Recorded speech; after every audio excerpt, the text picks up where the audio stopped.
आज आपण बघणार आहोत उपवासाची चकली. आपला वर्षभरात भरपूर उपवास आपले असतात. मग आपल्याला खिचडी आवडत नाही, तर असे तळणीचे पदार्थ केले तर आपल्याला थोडं बरं पडतं. आणि ही चकली तुम्ही बघू शकता, एकदम तळल्यानंतर सुद्धा खुसखुशीत अशी तयार होते. तर तुम्ही एकदा नक्की ट्राय करा. तर चला मग आपण आता सुरुवात करूया. इथं मी 1 कप तांदूळ घेतलेले आहेत. हे आपल्याला धुवून घ्यायचे आहेत आणि ह्यामध्ये आपण उकळतं पाणी घालणार आहोत. आपण जेवढे तांदूळ घेतलेले आहेत त्याच्या डबल आपल्याला हे पाणी घालायचं आहे.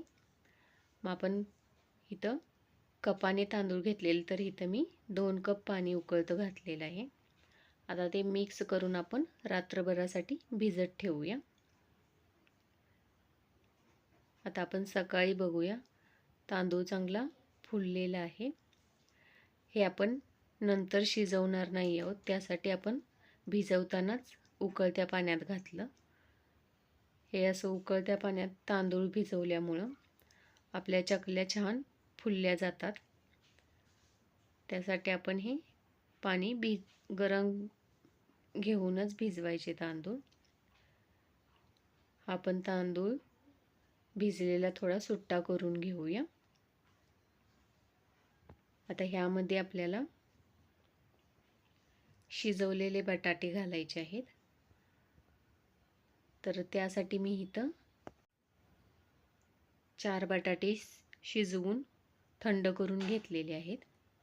आता ह्याची साल काढून घेतलेली आहे. हे तुम्ही खिसून घेतले तरी चालेल, पण खिसल्यानंतर जास्त चिकट होतं, त्यासाठी मी ही पावभाजीच्या मॅशरने मॅश करून घेते.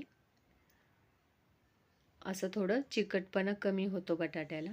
खिसल्यानंतर ते जास्त चिकट होतात. ह्याने आपण एकदम बारीक असं बटाटा मॅश करून घेऊया. ह्याच्यात गाठी ठेवायच्या नाही आहेत.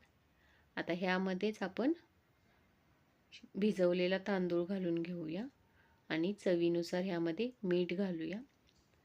इथं तुम्ही हिरवी मिरची वाटून घालू शकता किंवा लाल मिरची पावडर.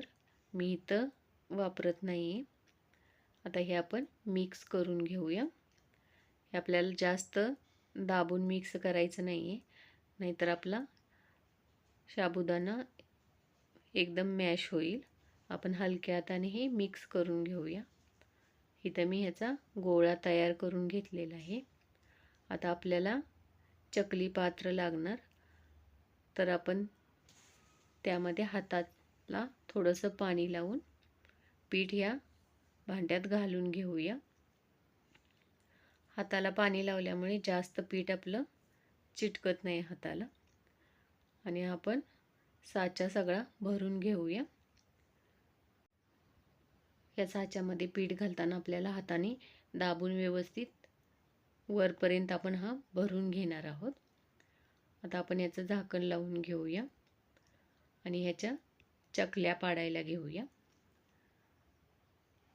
तर मी इथं एका पॉलिथिनच्या बॅगवर हे चकल्या करते.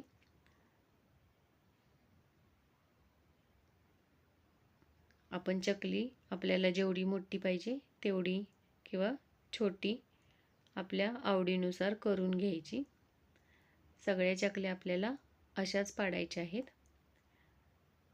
हे चकलीचं पीठ नरम असल्यामुळे आपल्याला जास्त जोर लावावा लागत नाही चकली करताना, आणि चकल्या पण पटकन होतात. तर आपण आता अशाच सगळ्या चकल्या करून घेणार आहोत. मी इथं सगळ्या चकल्या करून घेतलेल्या आहेत. आता आपण ह्या 1 दिवस घरी सुकवणार आहोत आणि दुसऱ्या दिवशी आपण उन्हामध्ये सुकवून घेणार आहोत. या घरामध्ये पण सुकवल्या जातात, पण त्या जास्त दिवस राहत नाहीत. त्यासाठी आपण उन्हामध्ये 1 ते 2 तास तरी ठेवायच्या, म्हणजे आपल्या ह्या वर्षभर व्यवस्थित राहतात. आता ह्या चकल्या मी पूर्ण सुकवून घेतलेल्या आहेत आणि एकदम मस्त अशा कडक चकली आपली तयार झालेली आहे. तर आपण आता ही तळून पण बघूया. तेल गरम झालं की त्यामध्ये आपण चकली घालून घेऊया. चकलीला जास्त वेळ लागत नाही तळायला, पटकन तळली जाते. आपण दोन्ही बाजूंनी क्रिस्पी होईपर्यंत तळून घ्यायचं आहे. आपली चकली 1 ते 1.5 मिनिटात तळून तयार होते. इथं आता आपली उपवासाची खुसखुशीत अशी चकली तयार झालेली आहे. तर तुम्हाला माझी रेसिपी आवडली असल्यास लाईक करा, कमेंट करा, शेअर करा आणि सबस्क्राईब करा.